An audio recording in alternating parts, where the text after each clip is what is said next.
the only idiot losers to attack God's people after he ended the Egyptian empire, and the deeper reason why Moses' generation died in the wilderness. You guys know I love this topic because we're talking about winning and losing. We're talking about making it out of into the promised land, and this is about to be fascinating because we are talking about the Amalekites, who are descendants of none other than Esau, the one who gave up his entire birthright for a bowl of stew. Talk about being a slave. Yeah, looking in this world of today and how like enslaved people are to food and the food addiction, all this weight loss medication, I can definitely believe it. I can definitely believe it. So we're going to Exodus 17, and welcome to, I guess, technically part 2 of this whole series, because I'm going to take you through the journey with this tribe, because time after time they basically obsessively go after God's child after God's child after God's child, trying to ruin them. But there's a deeper lesson in what God's children are doing in response, and why what this losing team is doing matters anyways. Because as I've said to you guys before, depending on when you're on the winning side, yeah, as long as you stay focused, the losing team is like white noise in the background. They don't matter. They can't do anything. They can't hurt you. Just like how, Job and in the series we've been doing with Job, the reason why the devil needed permission is because low-key Job was doing so well. According to God, he was blameless. That Job hadn't opened in any doors to any demons because of sinning. The devil had no right to terrorize him. The only ways that the devil ends up with rights or opportunities to defeat us or terrorize us is when we step away from the Lord in any kind of way, whether that's losing our faith altogether, or whether that's sin, which literally means in Hebrew to veer off the right path, to lose focus. So here we're going to talk about what happens, because anyways, apparently I'm not going to get into this part, but it's gang. God had obviously, actually this is important. So yeah, this is part 2. Everything's going to be linked in the description box in the playlist. As always, check out part 1 because I give the background of Jacob and Esau and why the like a few of the characteristics that we already saw in this bloodline that were going to lead to them just being basically this is a series that could be called 1,000 years of being a loser. Like when your generational curse is being a loser. Sorry. So we're going to start out with in the 10 plagues. So what I didn't know, you guys have all heard the story. Obviously at this time we've got the Egyptians. Pharaoh is he's the emperor, right? He's not just Pharaoh, he's the emperor. He's the Egyptian empire. You know what I mean? He's having a whale of a time. He's sitting there with this gold chalice, you know what I mean? Legs spread, giving it the big one already, thinking, yeah, right? Kicking back, looking at the empire all over the world, right? It's got the people of God enslaved. Now, God's like, you got to let my people go. Because the thing about God, yeah, and this is what you guys are going to see in this, yeah, and this is why, because eventually what God tells the people to do, to what God tells Moses to do to this tribe, oh lad, but then so does King Saul come up against the same tribe, and so does even, anyway, you'll see. So God's like, yeah, you need to let my people go. And this is what I like about God, when he's set apart. He's like, look, my own people are gonna get them out of here. You're good with your gods over there. Your gods I'm gonna take. So Pharaoh's like, the hell do you think this is? Have you seen this? This is my empire. I'm on that empire state of mind. And so God's like, oh, you really want to go there? You really want to go there with me? And he's just like, and the Pharaoh's like, who's this guy? Because like, okay. Because God, you see, he don't need to show off. This is again about winning energy. A lot of times it's the losers who have to work so hard to like appear to be powerful. Like, this is what I think a lot of people in society, I'll say it, who are so obsessed with their physical appearance, it's giving losing energy. Like, I'm sorry. I'm sorry. I'm not talking about trying to look put together. I'm talking about you're obsessing about every little single detail, because it's like it's giving insecurity, it's giving need of validation, it's giving need of admiration. God wants his worship because he deserves it, because he does. We as humans want to be worshipped because we want to feed our egos. Right? We want to be loved and adored and admired and worshipped, right? So God is very just like right now, this is why I'm like, God, the fact that God hasn't done anything yet just means whatever he's doing is going to be absolutely insane. And I can't wait for this. I can't wait. Because people might not believe, yeah, but God knows what he's doing. And we're gonna come to see this tribe as well, how they felt about God. This is key. All of this is key. So God's like, okay. So each of the plagues actually targets one of the Egyptian deities. That's what I didn't know. As if to be like, oh, God's just out here sniping each of the deities, like, and to hell with you, to hell with you, to hell with you. But the thing is, he can actually send them to hell. He's not just saying it.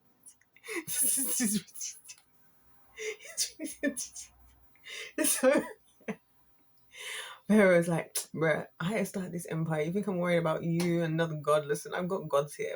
He's like, oh yeah? Oh, is that right? All right, cool. And he's like, God's like, listen, just FYI, behave now, surrender now. But I will take out all the firstborn sons of Egypt. Like, and that to me is taking out the entire empire, if you think about it. You've got nobody to continue it on. At least not in your bloodline. So whatever you're fighting for, whatever you're thinking, and I've realized that people who are desperate for power, like the losers of the world, they really care about like being able to keep their kids like with the they need to know they've set their children up. And this is what I think is crazy, that the losers care more because they've got nothing else to prove than a lot of other people in the world. A lot of people in the world don't even care about making sure their kids are set up, but the deepest of the losers do, because they care. At least they take pride. For that, I salute to them. So God is like, yeah, I'm taking out the firstborn sons of Egypt. And then Pharaoh's like, this guy, right? And yeah, obviously he does the deed. God does what he does. He does the damn thing as per usual. That's what he does. It's what he does, right? And then Pharaoh's like, oh, hell nah. And so for that 1 second where, you know, the Pharaoh forgot his pride for a dang minute because he just lost control of everything he thought he had control of because he was in pride, which is always delusion. God's getting his people out and it's time to leave. It's time to skedaddle. Obviously, Pharaoh gets back into pride and he's like, nah, fam. Who's this guy think he is though? Like, nah, send the chariots. So he's like, nah. So he sends all the chariots, and then obviously goes, it's like, I just imagine God just not even talking to the angels and just being like, and then, boom, in comes Archangel Michael, you know what I mean? And then he's like, Moses, just take your stick. Like, do you know in Egypt for fertility, do you know what they used to do as a sacrifice for fertility? A ceremony, or the men would ejaculate together in the river Nile. What in the degenerate of all degeneracies is that? That's what these people used to do to their gods, yeah? And God's like, Moses, just take the stick. Just tap it in there. The things are just... This is why I love God. I low-key think God is showing off by always just choosing and using the most unlikely situations, things, and people, because that's his way of showing that he's God and he's the most high. Because it's like, imagine what I could do if I had the stuff you think you guys are doing. I'm just doing we just had a stick. Moses just had a stick, and poor Moses was dealing with a spirit of anxiety because he couldn't even speak, so Aaron was having to do the talking for him. And he's still... Anyway, so yeah, he defeats all these chariots and the world was terrified. Now this is where the context comes into it. The whole world was terrified now, because imagine how many people and places around the world are still under this empire. Imagine people who are fearful that they're going to keep pushing and keep trying to come and take others. And it's like, who is this God? Because again, like I said to you guys, we're the idiots in modern day who don't believe in this concept of the spirits and the gods and everything. These guys all had their gods. They all knew who their gods were all over the world, where we're all living. Everywhere's had gods. Wherever you are, look into the gods of your place, and feel free to please send me, okay, I say send me an email. I don't know where you guys, I wish I had a place you guys could contact me, and only you guys. Like, that is something I'm working on. I need to figure out a way for there to be a way you guys can contact me, and only you guys. Because if I hit that jackpot, oh, I'm getting rid of everything else. So yeah, so God's like, so the world was terrified because they're like, oh my gosh, what kind of God took out him? Because Pharaoh and his gods, like, you know, a lot of them, their gods failed, and his gods.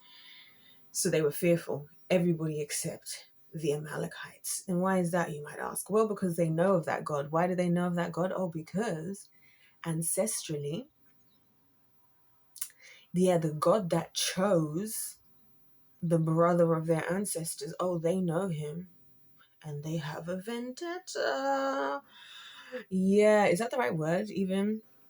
And so I've been thinking of that show, V for Vendetta. If you guys want to watch, you know the story I've told you guys about Guy Fawkes. How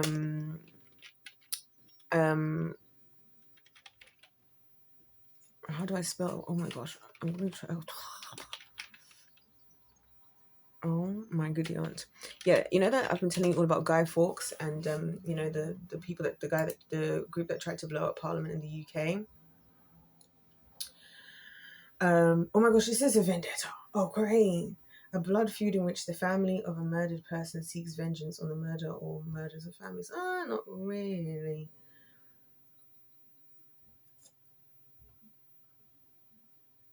Okay, I don't know, guys. I don't really understand if this is what a vendetta is. Okay, it literally means revenge. Okay, so that's what I'm thinking. That's what I was thinking, and it's an Italian word as well. I can see that. I can actually see that. A long-lasting, bitter, and often violent feud or rivalry between two family groups or individuals. So yes, it's a vendetta. So you see, I have to do the research. I don't know about this English language stuff, and like this isn't even English, evidently. Shock. So everywhere you are in the world, like look into the gods that they were there. So yeah, they were not questioning. They weren't shocked. A lot of other people, they didn't know that this god was this powerful because they hadn't seen it. Oh, these guys knew. And this is the heinous part of it for me, because it's like when you're in these kinds of situations, it's like the losers, it's not that they don't see the people they're attacking. It's that they know. They actually know. So they decided, well, we'll read what happens.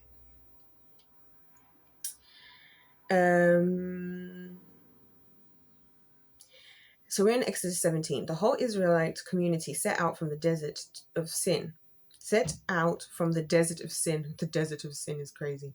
Traveling from place to place as the Lord commanded. They camped at Rephidim, but there was no water for the people to drink. So they quarreled with Moses and said, give us water to drink. Moses replied, why do you quarrel with me? Why do you put the Lord to the test? But the people were thirsty for water there, and they grumbled against Moses. They said, why did you bring us up out of Egypt to make us and our children and livestock die of thirst? Right? So why would you do this? Like, we were comfortable in Egypt. Now, I've mentioned that a lot of times, but this is about to get a lot more deep than I ever realized. This is what I'm saying. The Lord is like every single scripture just gets deeper and deeper. This is why he was like, yo, you thought you choose the tree of the knowledge of good and evil. Like, good luck with that. Good luck with that. Then Moses cried out to the Lord, what am I to do with these people? They are almost ready to stone me. The Lord said to Moses, go out in front of the people, take with you some of the elders and of Israel, and take in your hand the staff with which you struck the Nile.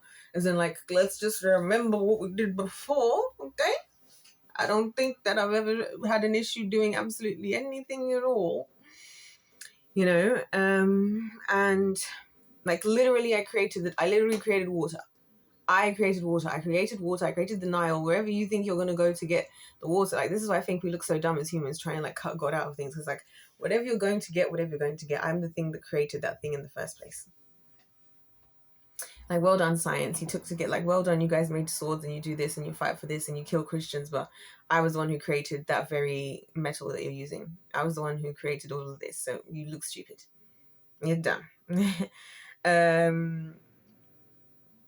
I said, and go, I will stand there before you by the rock at Horeb, strike the rock. So he says, I will stand there before you by the rock at Horeb. That's crazy.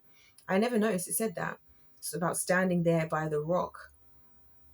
So is he referring to Jesus? Because he did say the Lord. Anyway, let's not get into this. And by the Lord, I mean the angel of the Lord.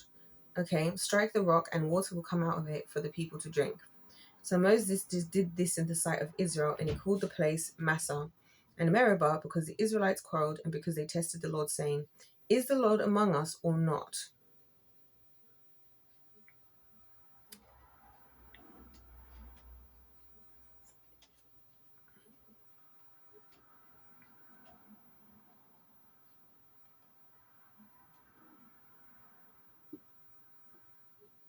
Interesting. I'm noticing just the difference between my previous Bible, because notice my previous Bible, it says that, and then that kind of suggested that Moses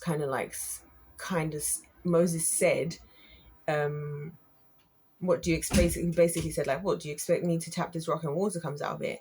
But here it's kind of suggesting the same vibe, but in a different way, because it's saying that he named the rocks Massah and Meribah because the Israelites quarreled because they tested the Lord, saying, is the Lord among us or not? So that's on is because what I was gonna hold on a minute, I'm gonna need to take a second, because that almost makes it worse if they named the rock. Because listen to what happens next, literally the verse afterwards. Because the Amalekites, here they are, they're on the scene, came and attacked the Israelites at Rephidim. Moses said to Joshua, choose some of our men and go out and fight the Amalekites. Tomorrow I will stand on top of the hill with the staff of God in my hands. So what had happened was they doubted the Lord. And the second that they had the doubts, the enemy came running. Because this is what happens, you guys. When we are under the Lord and we hold on to our faith, this is the deeper lesson here. It can protect us from anything and everything. But when we are not trusting the Lord, there are people there waiting to pounce. And I feel this feeling every day, knowing that there are people waiting to pounce the second they can catch you off or catch you out. Right? The second. And we know that. You know how we know that? The Pharisees with Jesus. Because they nitpicked and they nitpicked and they nitpicked.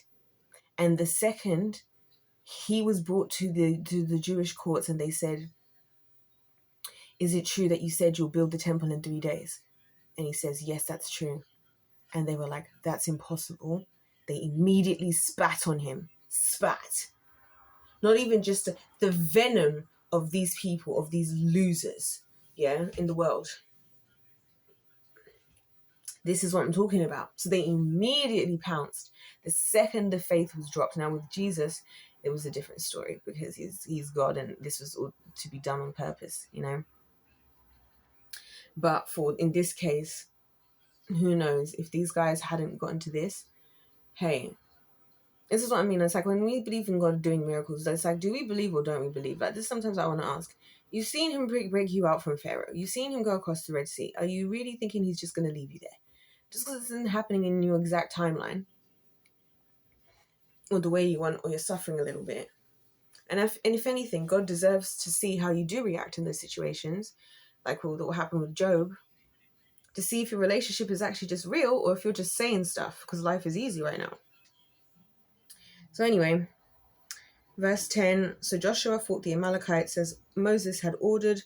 Moses, Aaron, and Hur went to the top of the hill. As long as Moses held up his hands, the Israelites were winning. But whenever he lowered his hands, the Amalekites were winning. When Moses had grew tired, they took a stone and put it under him, and he sat on it.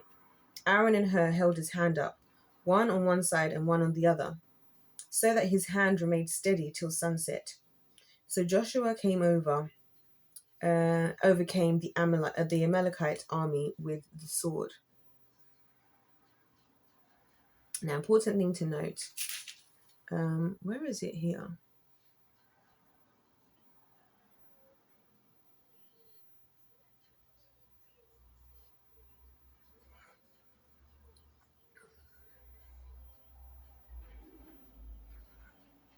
Right. Then the Lord said to Moses, write this on a scroll as something to be remembered. Make sure, listen, it says, make sure that Joshua hears it, because I will completely blot out the name of Amalek from under heaven. He's like, we are erasing that tribe.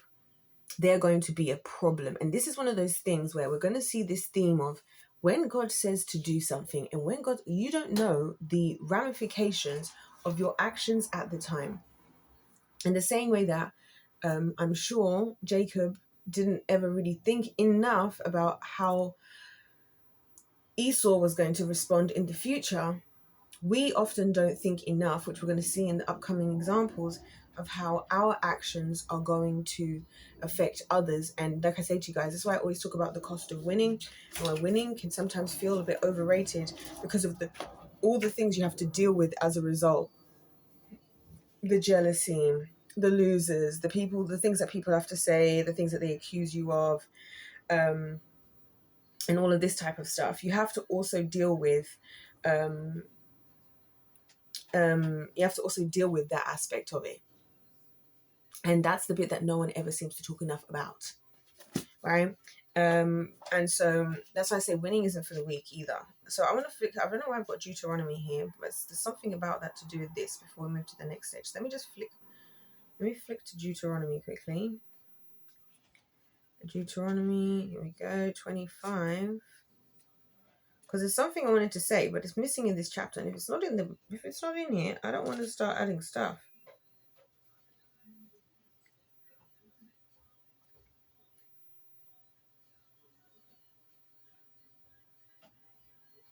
Aha, this is what I wanted. Okay, now listen to this. And this is another character trait of a loser. Hold on a minute. So here God gives us even more insight on the situation. So he's explaining to them about how they're supposed to live. This is in Deuteronomy 25, and we're going to chapter 13.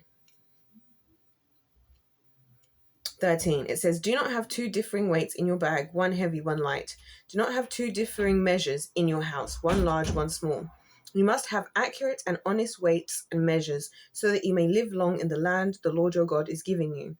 For the Lord your God detests anyone who does these things, anyone who deals dishonestly. So this is, again, God hates people who scam, who fraud, all of this. He's saying it here and now. Another version of losers in the world, right? He goes on to say in verse 17, remember what the Amalekites did to you along the way when you came out of Egypt. When you were weary and worn out, they met you on your journey and attacked all who were lagging behind. They had no fear of God. Wow. When the Lord your God gives you rest from all the enemies around you in the land he is giving you to possess an inheritance, you shall blot out the name of Amalek from under heaven. Do not forget. Oh my gosh, how scary is it to hear something like that coming from God? Do not forget. Ladies and gentlemen, we're about to continue to what happens next, because we're going to then see this whole series of judges, which again, the judges were all selected by Moses because his father-in-law was like, brother, you can't be dealing with everybody's issues by yourself. And so he was like, all right, what do I do? And it was like, choose men like this. I should read that passage at some point. And so we go through all of that until The information was given to to Joshua, who did make it to the promised land. Like I said, then we had the judges, and then we come to the first king of Israel, King Saul, who we've already spoken about. And yes, we're going to be going back to 1 Samuel, because this whole obedience is better than sacrifice. Oh, you're about to see. You're about to see, because the losers are going to come back. It's what I mean. Losers, they always obsess over the people they're jealous of, rather than just doing the work themselves. They always obsess, and they just get like involved, and they like can't go away. And it's always like, why are you here? Like, why are you even here? Like, why do you even care? Like, go and find your own. Like, go and find your own win. But anyways, come back for that in the next part, you guys, because if life's a game, everything will be linked in the description box below. God bless you all. God loves you. I love you. And see you in my next one.